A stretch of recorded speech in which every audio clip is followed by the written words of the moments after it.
Okay, morning everyone. Actually it's early afternoon, but who's counting? It's Sunday and it's actually a sunny day in Cairns. I'll have to get out a little later, but I'm doing my video just a slightly earlier than usual. And of course, I'll lead with the news as I've done in the past, and I've got some work and talk stuff added to the video later. However, at the beginning, we're going back to Victoria for the headlines. It's from the Herald Sun, and this time Daniel Andrews is slammed for his double standards regarding the enforcement of corona rules. No great surprise there. In this particular case, he's slapped infringements upon the freedom marches that have been taking place quite regularly, at the same time as allowing 5 families in the southeastern suburbs who have actually spread the coronavirus and avoided the rules. They've got off scot-free. Absolute double standards. So that's not good. All right, the Daily Mail also follows up with this particular story. The actual number of cases has dropped quite considerably and the number of deaths as well. So things are improving for Victoria, but you just never know which way Daniel Andrews is going to jump. He just seems to love tightening the screws on the populace. The opposition leader, Mr. O'Brien, has actually slammed Daniel Andrews for his hypocrisy, and I tend to agree with that because he has been erratic with the way he's enforcing the rules throughout the whole pandemic, and that's caused a lot of problems. It's probably also raised the level of resentment amongst the populace, although apparently, according to Andrew Bolt, he thinks that there's pretty well a cult around Daniel Andrews. People in Victoria seem to be totally under his spell, and they are acting like cult-like figures. He doesn't understand it. I don't understand it. But he makes a rather pessimistic assessment that Daniel Andrews will not lose any elections in the near future, no matter what he does. Maybe even if he bit the heads off babies, he'd probably still get elected. I mean, that's how crazy things are in Victoria right now. And reinforced by, I had a conversation with a friend who actually had to make a clandestine journey over 5 kilometres from where he was in Melbourne's inner suburb to another inner suburb just to catch up with a mate to watch football on TV. And I'm hoping he got home okay, but he wasn't cautioned by the police at any stage, but he did meet up with quite a lot of police at both railway stations he had to go to make it to catch up with his friend. And I don't know whether he was successful getting home on the return journey. But anyway, that's my personal note on that particular situation. But regarding the opposition leader, he's had a go at Andrews, and Andrews' response is quite bizarre. He said that these 5 families are not going to be fined simply because if they were, they probably wouldn't cooperate with their contact tracing. That's the rationale he's made. Even Andrews made an additional comment saying that it may sound illogical. Yes, it is, Daniel Andrews. It's bloody crazy and it's also discriminatory. And I think I know why this situation has occurred, because the families in question are from Afghanistan. And I would say that that's typical of Labor, that they're not going to come down on them because they're migrant families, and Labor basically treats people differently depending on what their ethnicity is. If you're like a 10-pound pom and you're protesting, you're fair game. Simple as that. It's just not justice, and it's racially based, and that's typical of the left, from what I can gather. They also like to use expletives like calling people COVIDiots. It's another behavioural pattern from the left that they always use personal abuse.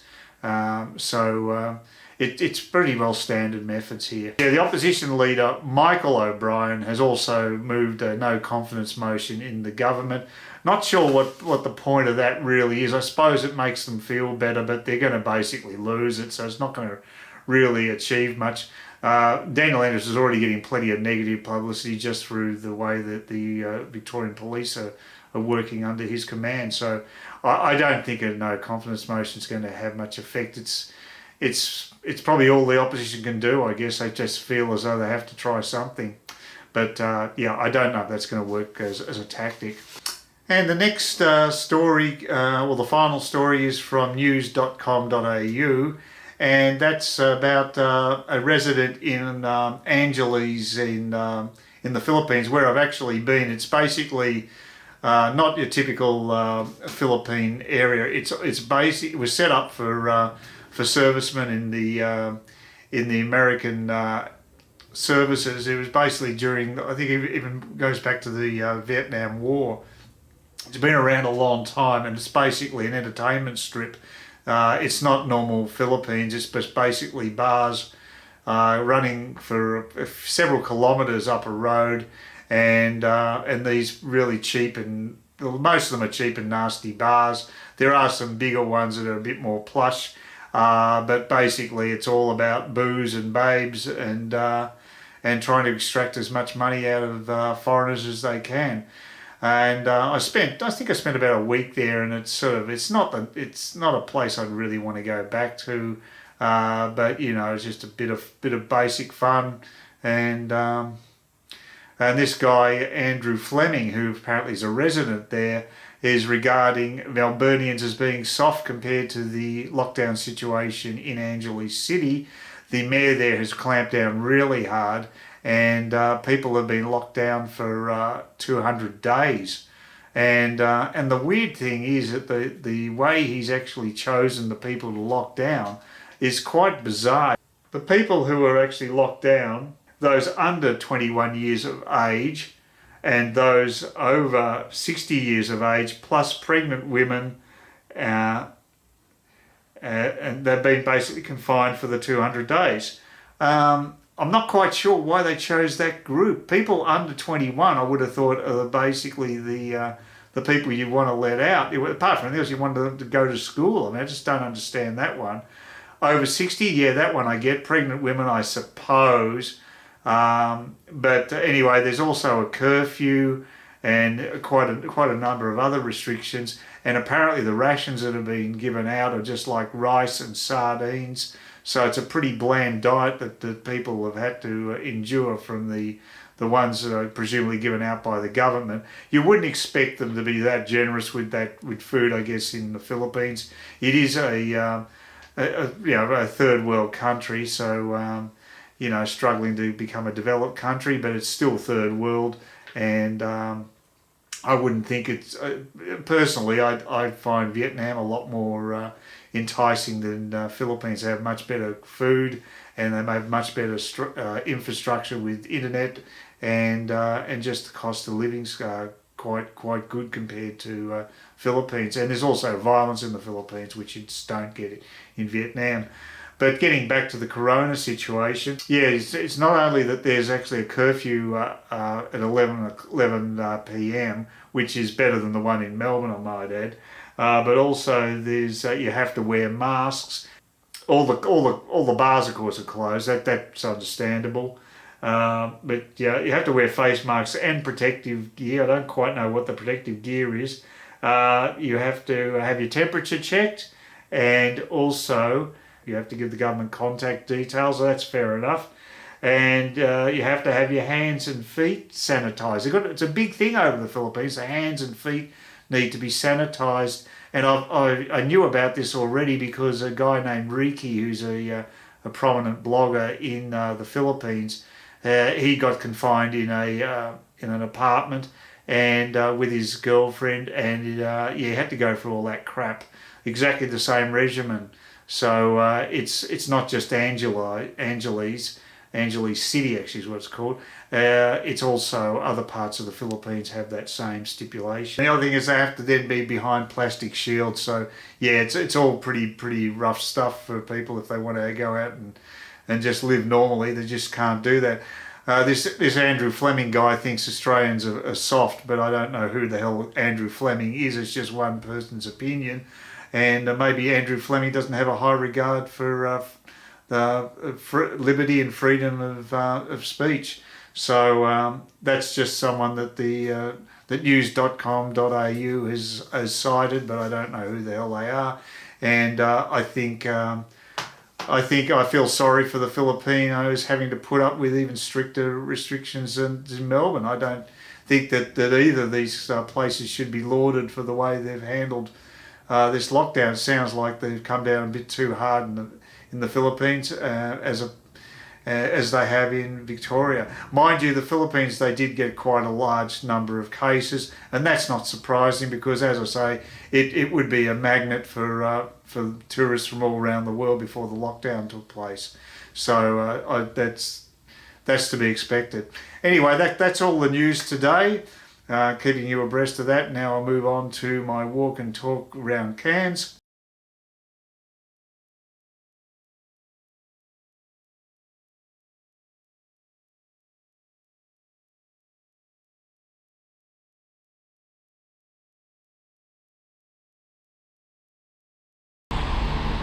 I think there'll be a few investors selling up, to be quite frank. There's two things can happen here. We can have investors selling up, undermining the market here, but secondly, if they actually ever free up the borders in Victoria, we might find there's a number of Victorians that are just fed up living in Victoria, especially with what's happened recently, and you might find a flood of Victorians moving up here to live, which could actually really bolster the real estate market. So who knows? There's a lot of things that could take place. I think it's very difficult to work out. I've been playing that game, the medieval village game, where you've got to basically try to match the resources with the wants of the people there, and I'm getting better at it. But I think there's some major faults with the way it was done. I think it's a half-assed developed game, unfortunately. So a few of the later developments aren't that good. It's based on a game called Banished, apparently. Banished was quite a popular game, and this one's sort of a little different, but it has a lot of similarities, apparently. I haven't played Banished. I mean, I can get that pretty cheap because that's a fairly old game, but I like the way you can actually get down to ground level and get inside the actual residence if you want to do that. I haven't actually tried it much. But apparently you can speed things up a bit that way with your getting your resources and what have you. So yeah, it's pretty addictive anyway. I've played quite a few hours of it, and time just flies when I start playing it. So typical video games, they're very addictive. The new drug. Oh well, it's a lot cheaper and no side effects compared to standard illicit drugs. So when I was a student years ago, as you do, you try different things, and one of the most potent thing I ever tried was magic mushrooms, which has the active ingredient psilocybin in it, and I took it a few times. It was fantastic. It really, listening to music, everything was enhanced, and it was actually quite great. But then I had the last time I tried it, I had total paranoia. So it sort of, I think it exemplifies or it magnifies the actual feelings that you have at that time. So if you've got anything that's slightly negative, it's a very dangerous thing to take. The other problem is too that they were mushrooms, so we didn't know what the dosage was. There was no control. You didn't know which plant had more than psilocybin than another, so there's no way to tell what dose you were getting. So I came down off this thing after about 4 or 5 hours, but it wasn't a pleasant experience, and I didn't try it again. Oh, well, thanks again for all your support. I really do appreciate it. I've got quite a large number of people watching the last video, so thank you for that. And actually, I'll give a specific thank you to my Swedish viewers. I've still got 10% of them, so I'm very appreciative of your support. So, Touch Sir May check. Now, I don't know whether you understood what I said, but that was supposed to be thank you very much in Swedish. No doubt I made a total hash of it. But anyway, I hope you don't take that personally. I was trying my hardest. I'm not the greatest linguist on earth, so that was my attempt at Swedish. So, look, thank you for everybody who watches and comments and gives me thumbs ups and thumbs down. and also subscribes. I've noticed that the subscriptions keep going up, and the next target is 600, and we're moving up there. We're getting closer. I'm amazed. It's been a real boom in getting subscribers. So thank you very much for your support, and I hope you all have a great Sunday. I hope the weather's as good where you are as it is here, because it looks like a bottler. Which is rare. It's usually overcast and a bit grey in Cairns, but today, no, it's actually a really nice day. So enjoy the rest of your weekend, and I might have a special video for you tomorrow, so we'll just see how we go with that one.